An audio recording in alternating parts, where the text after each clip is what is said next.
So when you're targeting any area that you're lying on your back, make sure that your head feels really comfortable and your neck feels supported. So if you need something small to use as a head support, feel free to put it underneath your head.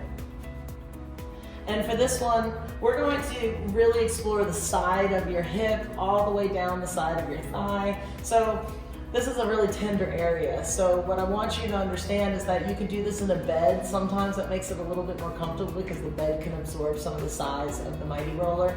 You can also use a lacrosse ball. Lacrosse balls are a great way to get some of the areas that maybe the Myt-Roller might be a little too big for. But either way, I'll show you in the video today that the Myt-Roller is very effective as well. So what we're going to do first is take one of the balls off of your roller and just set the rest of it over to the side. And so what we're going to do when we place this roller onto the spot where we're going to put it, we don't want to lift up and put it underneath us. What we want to do is really just kind of jam it under our little fat pad a little bit, and don't lift off to do that. Just kind of stick it under there and it's good. And so now, with our head supported, we're going to turn onto our side. And so when we do this, we might find that we want a little higher head support if our shoulder feels like it's cramming into our neck. So again, we can assess to make sure we're very comfortable through our head and our body while we're producing a good amount of pain onto the spot that the ball is going to be. So from here, we want to use our constant technique of using the floor on that opposite foot. Really push into the floor of the opposite leg to push your body onto that roller. And once you're here, it's really important that you don't do this, because this is what everybody wants to do. And it's really important that you just breathe it out, try and lengthen that leg out. We don't want to hold tension trying to pinch that leg off the ground. We want to relax that to the floor. We want this kneecap to be reaching out away from our groin so we're not holding anything in a pinch. And so once we're here, we want to make sure we're not lifting up and letting anything come out. We want to feel nice and supported, and again, feeling only the tension that ball is creating, making us want to cry a little bit. And so while you're there, just take some breaths to let the shoulders come away from the ears. Use the other hand to hold your hand. And try to relax the tension, relax the leg, the knee, the foot, the toes. Just try and let everything melt into the mat instead of holding on to the tension that's around it.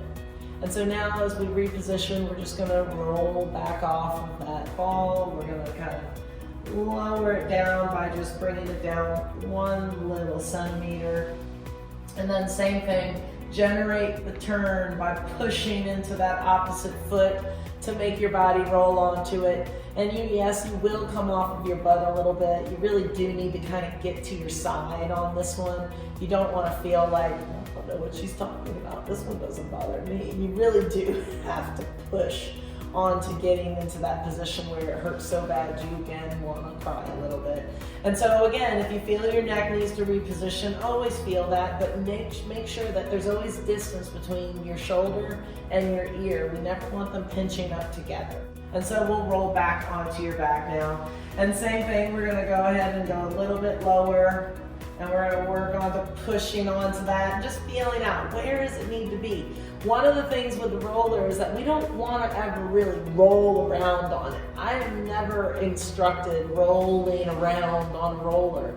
It kind of has a name that can seem confusing. The only thing that you roll on a roller is in between spots. You might roll to get there and then you stop on it. But we always want to make sure that we're really resting and stopping and giving our body time to release in whatever position we're in. We're not just grinding around on it, because we use muscles that we shouldn't be using to do that.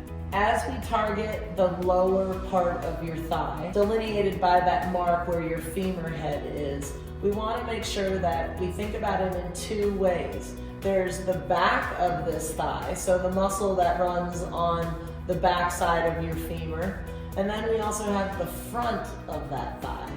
And so when we're working the thigh, we want to kind of pay special attention to hitting both sides. We don't just want to always hit the back side. We don't always just want to hit the front side. So I'm going to show you how to get both sides. And it really comes down to, where does this foot end up? If the foot ends up on the front, You're going to be rolling out the front of your thigh. If your leg stays on the back of your body, on the back of the mat, then you'll probably be working the area on the back of that bone. So let's go ahead and we're going to put the ball just a little bit lower than our femur head. Again, we don't want to go under it by rolling away. We just want to kind of tuck it underneath the back of our leg.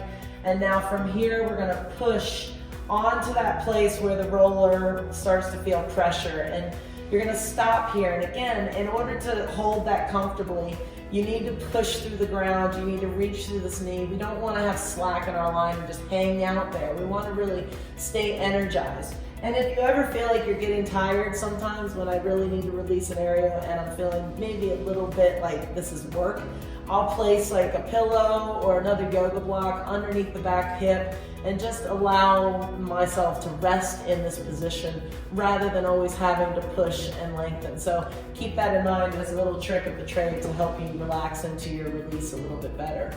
And so because my leg is in the back, I'm on the back of my thigh. Now, when I want to go to the front part of my thigh, I'm gonna, instead of putting that ball underneath my thigh, I'm gonna kind of leave it right out beside it. And I might use my hand just to make sure it doesn't pop out as I'm going to roll onto it. But I want the same technique. You're gonna push through the back leg, you're gonna roll over onto that front leg, and then you're gonna put that front leg in front. And so now, the top leg being in front is not as comfortable, obviously, as when you're on the back side. So what I can feel is that I need more of a head support. So again, when I roll over onto it, just by giving myself a bigger head support, I feel more comfortable on it. Make sure that you're not on top of that arm where it feels uncomfortable. And you're also welcome to prop a pillow underneath this area to give you a little bit of support there. And so yes, again, this is not comfortable. It does not feel good. It takes a lot of energy to tell that leg to relax and stay long. We don't want to try and buckle around it. We kind of want to just relax the bottom leg, use this foot pushing into the floor and this hand pushing into the floor to help support me for my balance and not feel like all my weight's on that leg. But now as I come back around, I'm going to bring that leg around and I'm going to roll over onto my back and I'm going to make whatever adjustments I want to make to my head support.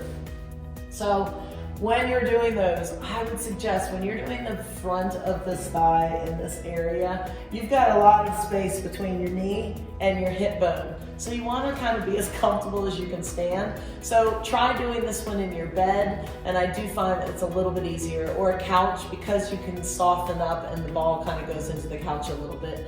But that area is so tender because it needs to get focused on. So don't think that pain means don't do it. Pain means that's an area that you need to target, because we need to release that sensitivity away and become more resilient to breathing through those things and letting them go rather than holding on to them. Have fun.